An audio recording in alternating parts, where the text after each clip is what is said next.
Hi. Welcome to InfoVault. I'm Jessie here again, one of the explainers of InfoVault.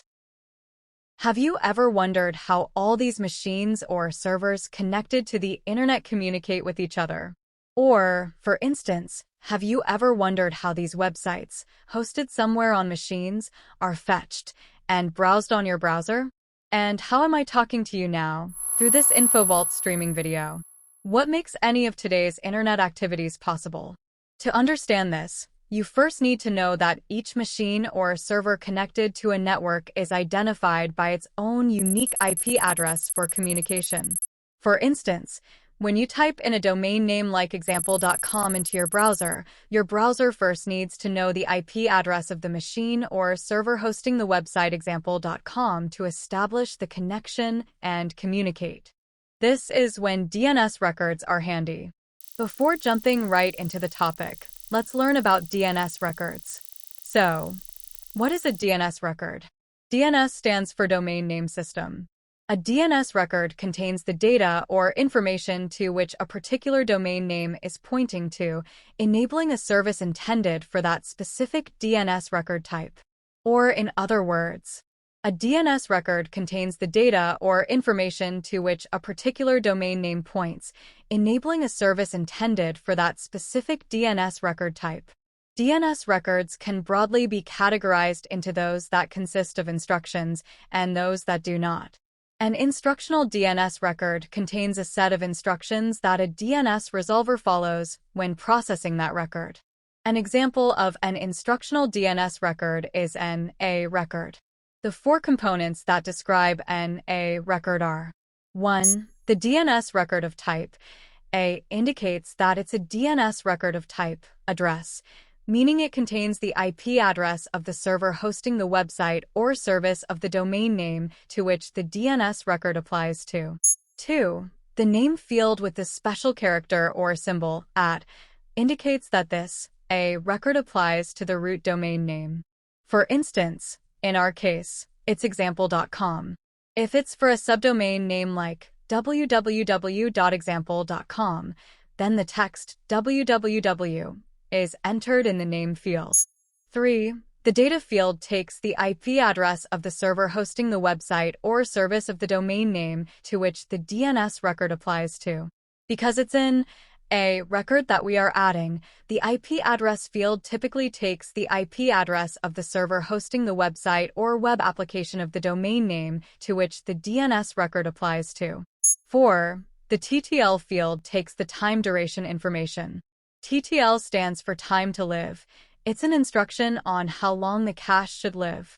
The TTL associated with each DNS record of a domain name tells the DNS resolvers how long they should cache that record before checking back with the authoritative name server. For instance, in our case, it's 3,600 seconds, which is 1 hour. A DNS resolver caches the obtained DNS record to serve the subsequent requests, which reduces the load on the authoritative name server. Or in other words, a DNS resolver caches the obtained DNS record to serve future requests for the same domain name, reducing the load on the authoritative name server. We will talk about the role and functionalities of the DNS resolver and the authoritative name server later in this video.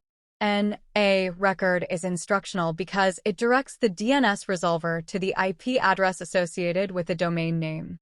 This translation from domain name to IP address allows browsers and other services to locate and connect to the correct server, making it a crucial component for internet navigation. A non-instructional DNS record is simply a DNS record that does not consist of instructions, but contains information. An example of a non-instructional DNS record is a TXT record.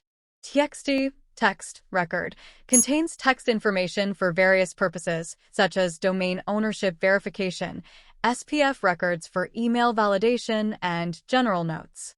A TXT text record is non-instructional because it provides supplementary information rather than directing the DNS resolver on core functions. It stores text-based data used for purposes like domain ownership verification and email authentication, supporting various services without directly influencing the resolution process. Now, in an event when a domain name's owner or domain name's administrator adds a DNS record or updates a DNS record through the domain management interface, the domain registrar or the DNS hosting service provider pushes this change or update to the authoritative name server, which will be responsible to provide these records when queried. So there needs to be something that queries the authoritative name server to obtain and provide the necessary DNS information like IP address to your machine. This is where DNS Resolver comes into picture. The job of DNS Resolver is to obtain the DNS record and provide your machine with the IP address of the server hosting the website example.com, which is when connection between your web browser and server hosting the website example.com can be established, and then can begin communicating like requesting the website example.com. The DNS Resolver functions by sequentially querying 3 different types of servers to ultimately obtain the necessary DNS information. One of the root name servers, to obtain IP address of the TLD server, appropriate to the domain name's extension. The TLD name server suggested by the root name server, to obtain authoritative name server's IP address. The authoritative name server suggested by the TLD name server, to obtain the required DNS record of the domain name, which is in a record. Now the DNS Resolver caches the obtained a record and sends the required DNS information found in a record like IP address to your machine or operating system, and the operating system sends it back to your browser. Finally, the browser sends the request to the server hosting the website example.com. And the server responds by sending the requested web page to your browser. And the browser displays the web page.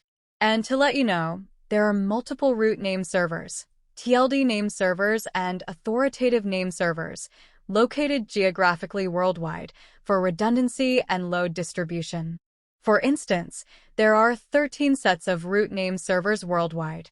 Well, that was in a nutshell. Now, let's dive a little more into it to get into details. When you type in a domain name like example.com into your browser, the browser first checks its cache to see if it has recently resolved this domain. If it finds the entry, it uses the cached IP address. If the browser doesn't find entry in its cache, the request goes to the operating system's DNS cache. If entry is found, it returns the IP address to the browser. If the operating system's cache doesn't have the entry, the operating system forwards the request to the DNS Resolver, which is usually provided by your internet service provider. The DNS Resolver first checks its cache to see if it has recently resolved the domain. If no entry is found, the DNS Resolver proceeds ahead with recursive query, starting by contacting one of the root name servers. The root name server scans and detects the domain name's extension. And based on the domain name's extension, the root name server responds to the DNS Resolver with the IP address of the TLD name server appropriate to the domain name's extension. The DNS Resolver now knows to which TLD name server it should query for the authoritative name server's IP address. So now the DNS Resolver queries the TLD name server suggested by the root name server.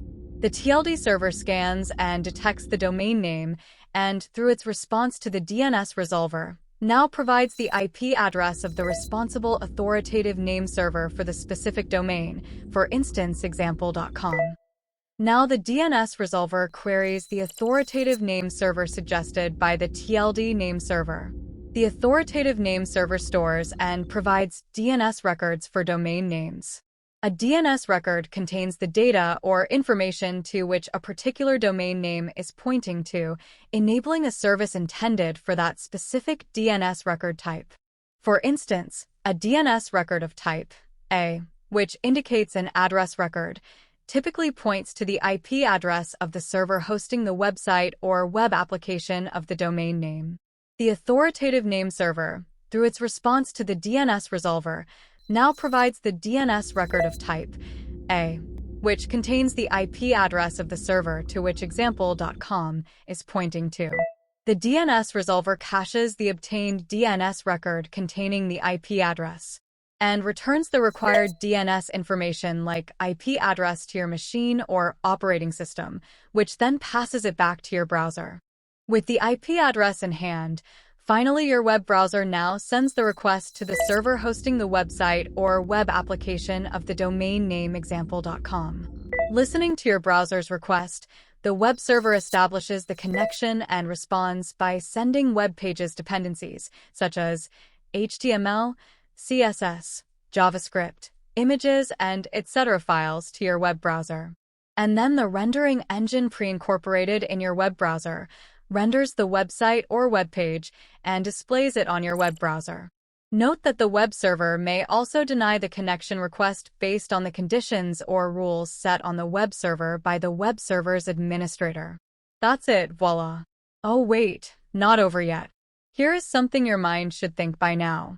That is, if you've registered a domain of your own and if the public IP of your internet connection is added as a DNS record to your domain name through your domain name's DNS management interface, can't you host your website from your very own computer? The answer is yes, and the how thing on the same would be covered in one of our coming videos. Stay tuned. This is Jessie, one of the explainers of InfoVault. This video's content is created by NARESH RAMINI, content creator and infographic explainer video designer of InfoVault and the reason for inception and execution of InfoVault. Thanks a lot for watching. If you liked the video, please give it a thumbs up and share.